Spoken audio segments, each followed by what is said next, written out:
So if you're following along at home, I'm going to switch over to Firefox. Remember, when Phil's in here showing 10.0, you're just supposed to sit back and relax.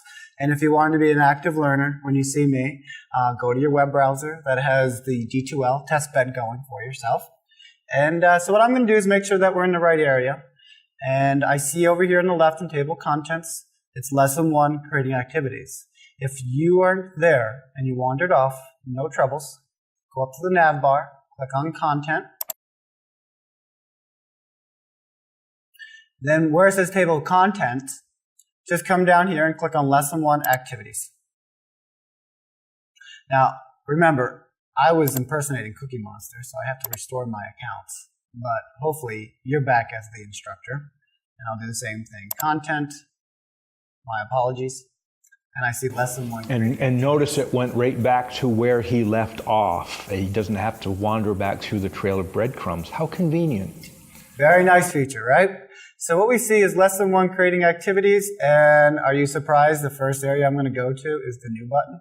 So let's go and do that. How consistent. And I see new discussion. So let's go ahead and do that. Now, discussions belong to forms. And I guess the way you can see this is a form is a filing cabinet, and a filing cabinet has shelves.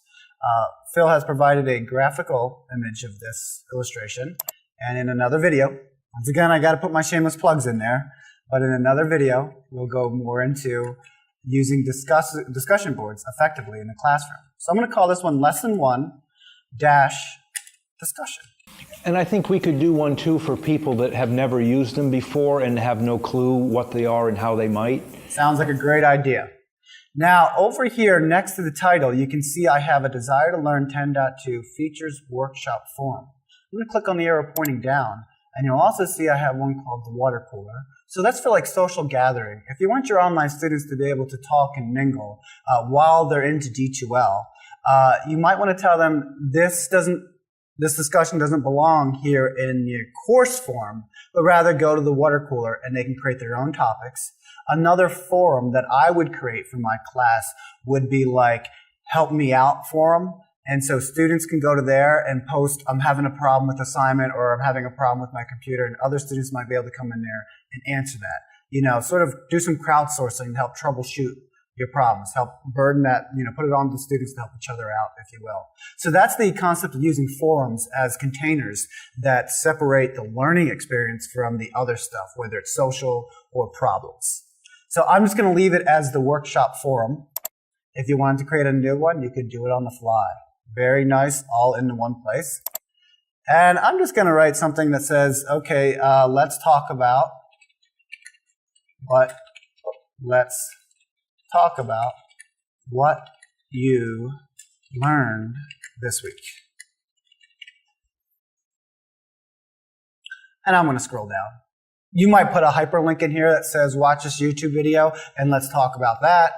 To each is their own. But for what I'm doing right now, I'm just going to click on Publish. And all I created was the topic for them to post their threads. If I wanted to create a thread within this topic as the instructor, notice this is a lot easier than thumbing your way through things and where is that and where I find it. I'm just going to click on Start a New Thread. I'm going to give it a subject. What I learned. And by the way, I forgot to tell you, if you created your own discussion board, don't forget to put your initials in there. I forgot to put my initials in there. I'm also going to do that here. I'm going to put my initials in here. So what I learned, NJA. I learned that D2L 10.2 is a lot better than 10.0. And I am so glad I didn't have to do 10.0. Thank you for taking one for the team, Phil. You'll also notice over here the tracking thing. It's automatic. We'll get into that in another one. Just indicating that. You can see that the date and restrictions are there. Where it says assessment, you could make it graded. But one of the things that I would actually want to try to do is let's click on graded assignment for a second. Just to see it's no different than what it was for Dropbox. It's that consistency. So I'm going to continue scrolling down. And I see the post. And I can see I can add attachments. I can add other topics. I'm just really happy to be able to post it to this topic. So let me hit post. Now I'm going to scroll all the way up to the top. And what I see is lesson 1 discussion. And then I see a post that I made to it. Now, sometimes things come over students and they're just not sure what they need to put in there and what you're expecting from them, right? And so you give them a 2 out of 10 and they're like, well, I put a comment in there. I posted something. Isn't that what you told me to do? And you said, well, go see the rubric. Well, to go find the rubric, they would have to go to assessment, go down to the rubrics, and then click on the right discussion rubric. Well, in 10.2, that's not the case. What I'm going to do where it says lesson 1 discussion up here, I'm going to click on that triangle pointing down. Oh, and all I see is edit title. Well, I'm going to close off of that because I was hoping to find that property, and maybe it's down below. So let me scroll down. And I'm not seeing it here. And I'm a little shocked because I think that would be a common thing. Well, let's just call it an advanced feature. Up to this point, we've been very consistent by doing everything on the fly where we're at. But now what I want to do is include a rubric into my discussion board, which I couldn't do in 10.0, but I can do in 10.2. However, they consider it an advanced feature. In order to do it in 10.2, I need to scroll up to the top, and just like Phil, click on the communication tool and choose discussions. And there is a difference here. Instead of having the breadcrumb trail up here, I'm greeted with tabs. And then down below, what I see is, as I scroll down through here, a list of discussions. I'm clicking on this one because I see it was Nick Andre that posted something. I'm going to click on the triangle next to list 1 discussion. I'm going to click edit topic. Welcome to the old 10.0 interface. You thought you were out of the woods? Well, you're comfortable with that? So let's scroll down here. As I keep on going down to the bottom, I see the save and close, no different. But wait a minute, in 10.0, the rubric was under the assessment tab. So let me scroll back up and click on the assessment tab. So what you just saw is something very similar to 10.0. Now I see add rubric. And that's like that in 10.0, by the way. So let's click on there. And luckily for you, I went out of my way and I found this rubric that was shared via the internet. And because I'm preserving copyright and intellectual property rights, I have included this link. And by all means, search some rubrics to get a good idea of what to use when it comes to discussions. For now, feel free to put a check mark next to, oh, and I guess I typed that wrong. That B should be a D. It's not discussions, it's discussions. So my apologies. Let me click Add It Selected. And if all goes well, you see you have that rubric there. Let me drop down to the bottom, click Save and Close. So this is one of the very few times you have to go back to 10.0 to be able to do this advanced property. But in my opinion, it's going to be well worth it because what you're going to see after I save this is when I go back to the new the 10.2 feature, the students are going to see a link that has the rubric there. They click on it, it's going to pop up. And then they're going to see what you're looking for. And hopefully, that sort of encourages them to produce better discussions and not the I didn't know what you're looking for. So our test bed's slowing down a little bit. It's getting a little late. Now I know that the rubric was posted there because I can see a ruler next to my lesson 1 dash discussion. It's right there. Now I'm going to scroll up. I'm going to click on the content tool. I'm going to make sure that I'm in lesson 1 creating activities. If I'm not, I'm going to click on that. Go over here to the right, scroll down, and then I'm going to see lesson 1. So let me click on there once.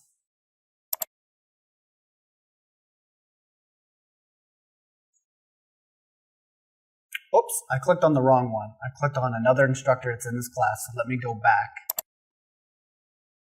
And to make that easier for me, I'm going to go back down to the bottom and click on this bottom one. It is a shared environment. I do apologize for that.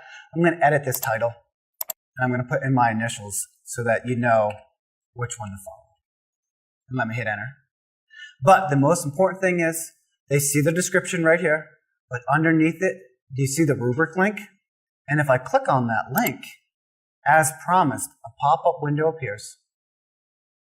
And I see, okay, to get an A in this discussion, I have to meet these criteria. To get a B, here's the following.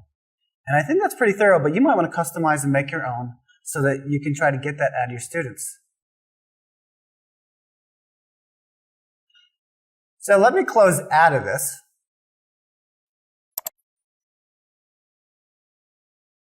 And I'm going to go impersonate a student so you can see what this looked like as the student.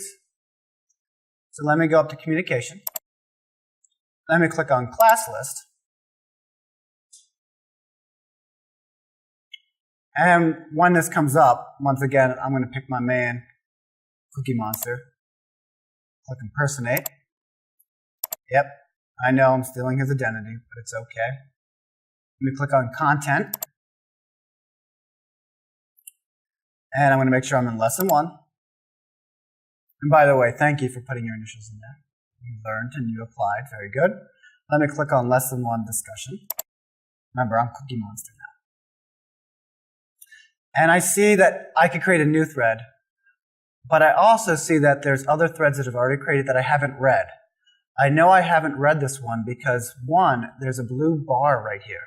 It's a visual indicator. When you see a blue bar, something different has happened in this thread, letting me know that it hasn't been read, so it's brand new.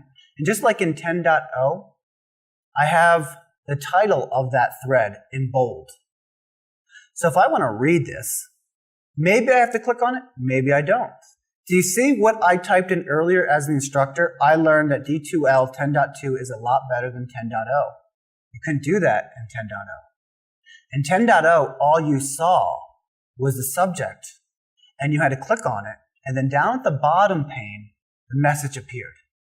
Here, as you'll see in a second, when the conversation started getting elaborate, you're minimizing the number of clicks, and you can follow the conversation along within the same page. So let me click on what I learned. And since I'm Cookie Monster, I'm actually going to reply back to this person's thread. So I'm going to reply to the thread. Notice it doesn't say actual, so I'm just going to put an RE in here. It doesn't say start a thread because all I'm doing is responding back to NJA's thread. So in this little text box, I'm going to click on it once. Cookie Monster likes me, so he says, I agree. And he's really ecstatic about that because he can't wait until 10.2. What he's going to do is he's going to click post, just like we did before. And notice that when I clicked on the thread, my thread appeared up top, and Cookie Monster's thread appears underneath that, and it's in blue. Let me go back to that activity. So I'm going to go back to the topic. Notice I'm not going to click up here in my red trail. I'm going to come under Lesson 1 discussion, and I'm going to go back to topic. And as you can see, the blue bar is gone because Cookie Monster clicked on it, implying that he read it. And not only did he read it, but he responded. So he did a reply. And the cool thing is, Cookie Monster's right there. So what you'll see over here is the last person to make a response. And if you need to send him an email, hover over his picture, just like we did before. You can go there. The other thing that I need to show you is, do you notice the sort feature? Most recent activities will appear up top. So when you have a really lively discussion, this area up here could be changing all the time to the last person who's responded to that thread. The other thing you could do is come over here and filter by unread ones. If I were to do this, nothing should appear because Cookie Monster just read that one. So I can close out of that or cancel that filter by hitting clear all filters. I can also flag something. So if I'm right next to this thread and I want to give some focus into it, because there could be a lot more threads, as you'll see later on, that when I turn that flag on, right here it appears, and I come up here to this filter, only the ones with that flag will appear. So you can flag important ones, you can flag irrelevant ones. I'm going to turn that filter off, and I'm going to disable that flag by clicking next to that topic and hit remove flag. So not much is going on in this very common discussion, but what I'm going to do is actually going to change to another discussion that I made to illustrate the advanced features of 10.2 when it comes to the discussion area. So I'm going to go up to communication. I'm going to click on discussions. Notice when I don't embed the discussion in the learning module, it can exist, and the students might have to come to the communication tool to find it. So make your students' life easier. Include the discussions in the appropriate learning modules so that things can stay consistent. Click on the content tool. Everything you need is there. Don't try to hide them in all these other tools, because that's what 10.2 is trying to avoid. Put it in your learning module. Let me show you what I'm talking about. See, I have this form, and in this form, I have all these different discussions. As you're watching my videos, your topics that you've created might appear here, so it's going to grow, and it might grow exponentially. But earlier I created a discussion on topics. Do you see there's 19 unread messages? Something you never saw before in 10.0. I see that there's 11 threads, which probably responds to the 11 replies, and 38 views. What a view is somebody that just clicked on it, looked at it, and did nothing with it. So there's a lot of activities, but people did not respond to it. And maybe a student felt like, I can't respond to it, there's nothing there. So let me click on a discussion on topics. And this is where you start seeing the power. The rubric's there. As I start scrolling down through here, here's everybody's response to their topics. I can see the last time somebody posted something or haven't posted a response to somebody else's because all zeros. But most importantly, I see there's a continue line of blue bars because this is my first time reading all this. I can see where I might have responded because there's no blue bars there. So let me open up one that had a lot of activity. So I'm going to scroll up top, and I think there's one with my name on there, right here. 6 unread replies. I'm going to click on that. Do you see the visual orientation that 10.2 is trying to bring about? As I start scrolling around, I see what I typed in. It's in Latin. I scroll down, I see Kermit the Frog wrote something, and his buddy Count Van Count replied to him. I can see this in several ways. Kermit's up here, then underneath him is the count, and it's indented. Do you notice I'm not clicking on their names because I can see the response right here?